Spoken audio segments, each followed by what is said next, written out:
Everyone, good morning. Welcome back to my channel blog with me. তোমরা সবাই কেমন আছো? আশা করি ভালো আছো। আমিও ভালো আছি। গরমটা আবার পড়েছে, শুনছি রোববার নাকি বৃষ্টি হবে। তো যাই হোক, আজকে কোনো আড্ডা দিতে আসিনি। আজকে কোনো ব্লগ নেই, মানে সেরকম ডেইলি ব্লগের কোনো টপিক নয়। আজকের টপিক হচ্ছে, এখন তো বেজে গেছে 10টা মতো। এই আমি কিছুক্ষণ আগে উঠেই গেছি, মানে ঘুম থেকে আজকে তাড়াতাড়ি উঠে গেছি 6টা ফটা নাগাদ। তো তারপরে তো উঠে যা যা করণীয় সেগুলো করে পড়তে বসে গেছি ডিরেক্ট, সামনেই পরীক্ষা।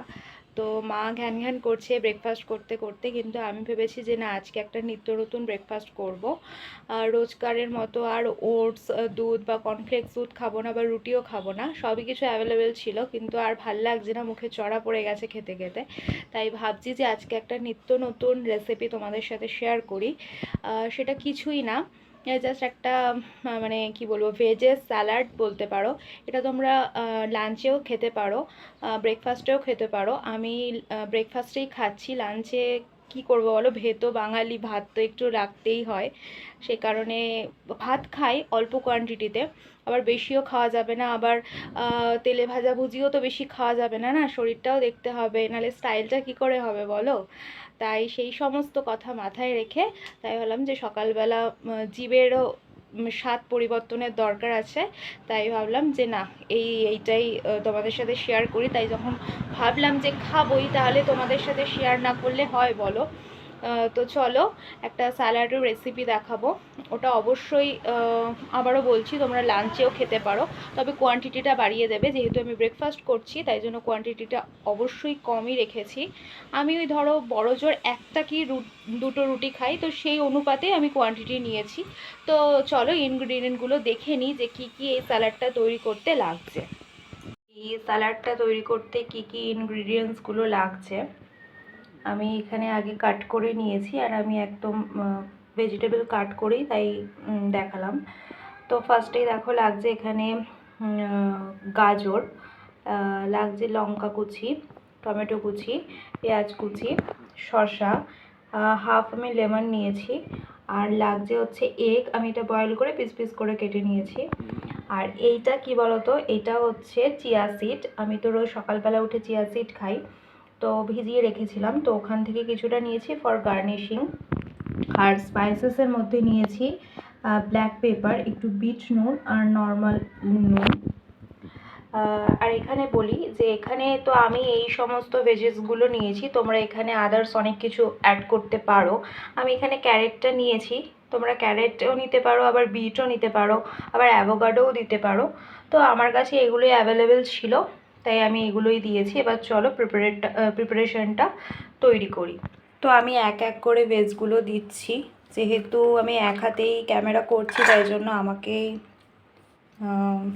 করতে হচ্ছে।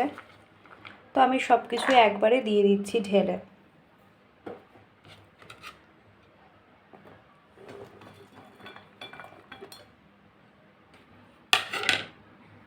এই দেখো ঢেলে দিয়ে দিয়েছি। আসলে রোজ সকালবেলা কর্নফ্লেক্স নয়, ওটস নয়, রুটি খেতে খেতে মুখটা একদম মানে কি বলবো, চড়া পড়ে গেছে। তাই ভাবলাম একটু নতুনত্ব কিছু খাই। এগুলো তো অবশ্যই শরীরের জন্য খুবই ভালো।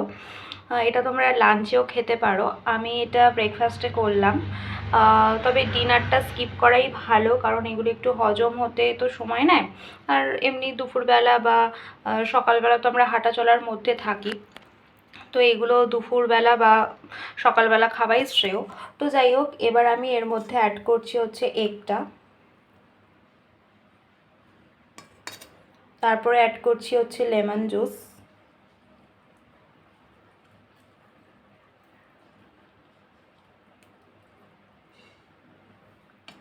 দেন অ্যাড করছি এখানে যে স্পাইসেসগুলো, বিট নুন, গোলমরিচ, আর এমনি নর্মাল নুন, এটাকে অ্যাড করছি। দেন ভালো করে এবার মিক্সড করব। তোমরা এই জায়গায় একটু অলিভ অয়েলও দিতে পারো, তো আমি ওইসব আর দিলাম না, নর্মাল জাস্ট। আবার এই জিনিসটাকেও যদি তোমরা ভালো করে মিক্সড করো, দেন একটু মেয়োনিজ অ্যাড করো, তারপর রুটির ভিতর র্যাপ করেও খেতে পারো, সেটাও বেশ একটু স্যান্ডউইচ মতো লাগবে। তো আমার স্যালাড তো রেডি, জাস্ট সকালবেলা খাবো ভাবলাম, তাই ভাবছি যে যাক একটা ছোট্ট ভিডিও মতো শেয়ার করি, তাতে তোমাদের সাথেও শেয়ার করা হবে যে আমি সকালবেলা কি খেলাম বা এই সেই। তো এই আর কি, এরকমই থাকবে। এরপর আমি উপর থেকে গার্নিশিংয়ের জন্য এটা দিয়ে দেব। তোমরা এই জায়গাটায় ইয়েও দিতে পারো, ধনেপাতাও অ্যাড করতে পারো, ফ্রিজে ছিল কিন্তু আমি অ্যাড করব না। তো এরকম করে দেখো, যে জিনিস খেতে সুস্বাদু নয় সেটাই শরীরের পক্ষে ভালো। অবশ্যই মানে যে জিনিস ভালো মুখে লাগবে না, স্বাদ পাবে না, কিন্তু সেটাই বেশি খেতে ভালো। সকালবেলা যদি এখন তোমাকে কেউ মানে অফার দেয় যে লুচি পরোটা খাবার জন্য, সেটার স্বাদটা অবশ্যই ভালো মুখে লাগবে, কিন্তু যদি তার বদলে ওটস দুধ দিয়ে দেয় মোটেই ভাল লাগবে না, কিন্তু শরীরের কথা চিন্তা করে তো খেতেই হবে। তো যাই হোক, চলো এটা খেয়ে বলি কেমন হয়ে। চলে এসছি রেসিপিটা নিয়ে। তো এবার টেস্ট করার পালা, কেমন হয়েছে। তো সেই অনুপাতেও তো তোমরাও বাড়িতে বানাবে, তাই না? চলো টেস্ট করে বলি।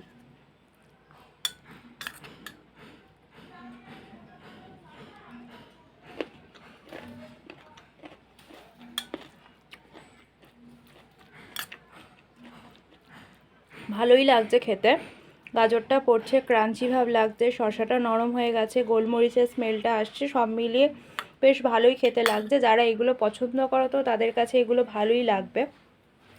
আমার কাঁচা সবজি টবজি খেতে ভালো লাগে, তাহলে আমি গরু নই। এগুলো ভাল লাগে খেতে আর কি। সবজিপাতি শাক সবজি খেতে আমার বেশি আমি পছন্দ করি মাছ মাংসের তুলনায়।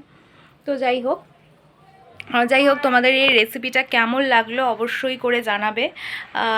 পারলে তোমরা সবাই এটা পজ করতে হলো বললাম যে এই পুরো একদম রাস্তার দিকে রোড দিয়ে সব লোকজন, সবজিওয়ালা মাছওয়ালা সব যাচ্ছে, তো এত জোরে জোরে চিৎকার করছে, ভালো লাগবে না শুনতে, সে কারণে পজ করতে হলো। তো যেটা বলছিলাম, তোমাদের এই ভিডিওটা কেমন লাগলো, রেসিপিটা একদম মানে ছোটোসা একটা রেসিপি শেয়ার করলাম, যে কেউ পারবে, যারা রান্না করতে পারে না তারাও পারবে। জানিও অবশ্যই শরীরের জন্য এই যা যা ইনগ্রিডিয়েন্টস অ্যাড করেছি খুবই বেনিফিট আছে। তো তোমাদের যদি এই রেসিপিটা বানিয়ে মানে ভালো লাগে খেতে, তা অবশ্যই আমাকে কমেন্টের মাধ্যমে জানাবে। তো একটা লাইক করো যদি ভালো লাগে, শেয়ার করো, আর সাবস্ক্রাইব করতে কিন্তু ভুলো না। তোমরা কিন্তু সাবস্ক্রাইব করছো না, একটু সাবস্ক্রাইব করো, তোমাদের ভালোবাসারও তো প্রয়োজন আছে বলো। তো যাই হোক, আর বক বক করবো না, আজকে এই ছোট্ট একটা ব্লগ মানে ব্লগ না সরি, একটা রেসিপি নিয়ে এসছিলাম।